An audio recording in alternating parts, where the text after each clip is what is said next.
V elegantných priestoroch Východoslovenskej galérie v Košiciach sa konala modná prehliadka spoločenskej kolekcie ateliéru Mikloško, venovanej prevažne plesovej sezóne 2017. Publikum malo jedinečnú možnosť vzhliadnuť aktuálne kreácie návrhárovej najobľúbenejšej kolekcie, ktorá je charakteristická vysokou eleganciou, efektnými prvkami a okázalým štýlom. Samotná akcia však mala aj iný rozmer. Z jedného nápadu sa totiž stal zvyk a zo zvyku tradícia, ktorá sa z roka na rok stretáva s čoraz väčším ohlasom.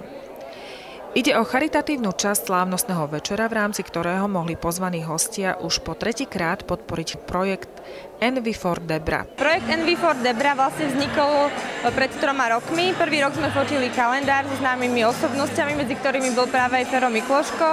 A ten sa nám vlastne sám ponúkol, že by na ďalší ročník vytvoril špeciálne produkty. A tento rok sme to už len opäť zopakovali, plus sme pribrali ďalšieho partnera Robka Sotáka Kvety Garomy. Prehliadku si nenechala ujsť ani doktorka Zuzana Kožuchová, primárka dermatológie kliniky Envy. Choroba motýlych krídel je veľmi vzácne ochorenie, keď sa rodia vlastne detičky, ktoré majú extrémne citlivú kožu. Keď pri bežnom dotyku s oblečením alebo s človekom vznikajú na tele obrovské rany, ktoré sa ťažko hoja a vlastne takým spôsobom vznikajú aj deformácie, hlavne na koncových častiach tela, čiže hlavne na rukách napríklad. Ja osobne som mala tú česť, musím povedať, stretnúť 2 takýchto pacientov, jedného veľmi dávno a jednu pacientku momentálne mám v Opatere. Musím povedať, že je to veľmi silná žena, pretože napriek svojmu handicapu žije a snaží sa žiť plnohodnotným životom. Je to vrodené a nevyliečiteľné ochorenie na celý život. Je to zriedkavá choroba. To znamená, na svete existuje 6 až 8 tisíc zriedkavých chorôb a jednou z nich je v podstate epidermolysis bullosa. Ňou na Slovensku podľa štatistík by mohlo byť do 300 pacientov. Ferko sa podujal aj tento rok nám pomôcť takýmto spôsobom, že navrhol takéto tašky a kúpou takejto tašky a takýchto príveskov tuto podporíte v podstate pacientov a celé rodiny s chorobou motýlych krídel. Ako sa využije finančný obnos získaný na prehliadke? Kupujú sa také materiály, ktoré sa nelepia na kožu, pretože tam sú prejavy najprv alebo v zásade kožné, ale postihuje v podstate celý systém táto choroba. Čiže niektoré z nich ani nie sú preplácané zdravotnými poisťovňami, čiže a sú finančne náročné.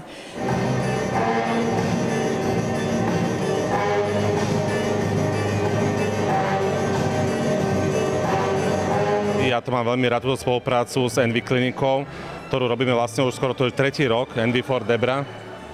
A výťažok, ja sa len teším. Pomohol som, pričinil som sa k niečomu, čo pomôže ľuďom, ktorí naozaj aspoň to málo, čo môžem ponúknuť, som teda im mohol dopriať. Akciu svojím spevom spríjemnila speváčka Svetlana Rimarenko, ktorá bola oblečená v modeli od Fera Mikloška.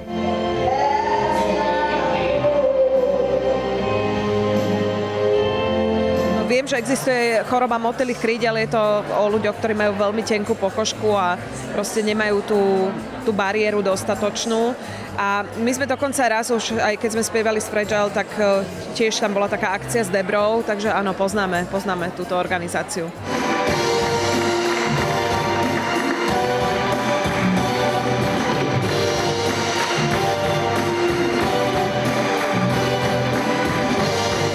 Butterfly efekt alebo butterfly choroba motýlych krídel, tak je to veľmi ako rare disease pre nás, ktorí pracujeme v oblasti medicíny. Trpí ňou veľmi málo ľudí, ale je to veľmi veľké utrpenie. Takže každá podpora takýchto ojedinelých chorôb má zmysel, pretože týmto ľuďom sa aj v rámci výskumu dostáva veľmi málo pozornosti a ten výskum je veľmi drahý. Modnú prehliadku poctila svojou účasťou úradujúca Miss Slovensko 2016 Kristýna Činčurová. Ako sa ti predvádzalo dnes večer?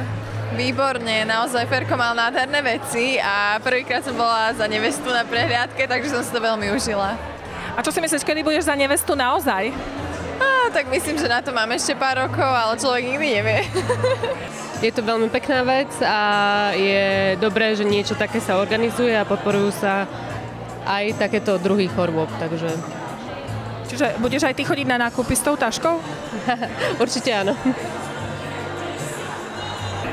Ja by som určite po stromček chcela tie šaty, tie čipkované, také, čo boli trošku odvážne. A takisto aj nohavice by som chcela veľmi. Ty si taká odvážna? Tak trošku. Som nabrala odvahu z Envy. A ty, Ivka? Vieš čo, mne sa páčil vlastne tak trošku netradične ten svadobný smoking, ten by som si vybrala. Možno nie na svadbu, ale ako taký doplnok modný určite. To som sa chcela opýtať, ty by si sa vydávala v takom smokingu? Vydávať asi nie, ale určite by som ho tak dala na nejakú akciu. Ženichovi. Charitatívne podujatie prišiel na afterparty podporiť aj spevák Marián Čekovský. Fera Mikloška je tu? Áno, bol. Idem ho nájsť. Príjemne sa bavil aj v spoločnosti doktora Mehdiho Nasaba, primára plastickej chirurgie kliniky Envy. Takže ja sa práve teším, že každý rok takto v tomto protiklade krása pomáha práve tejto chorobe, ktorá veľmi škaredo zasahuje do života detí a ich rodičov, ktorých postihla.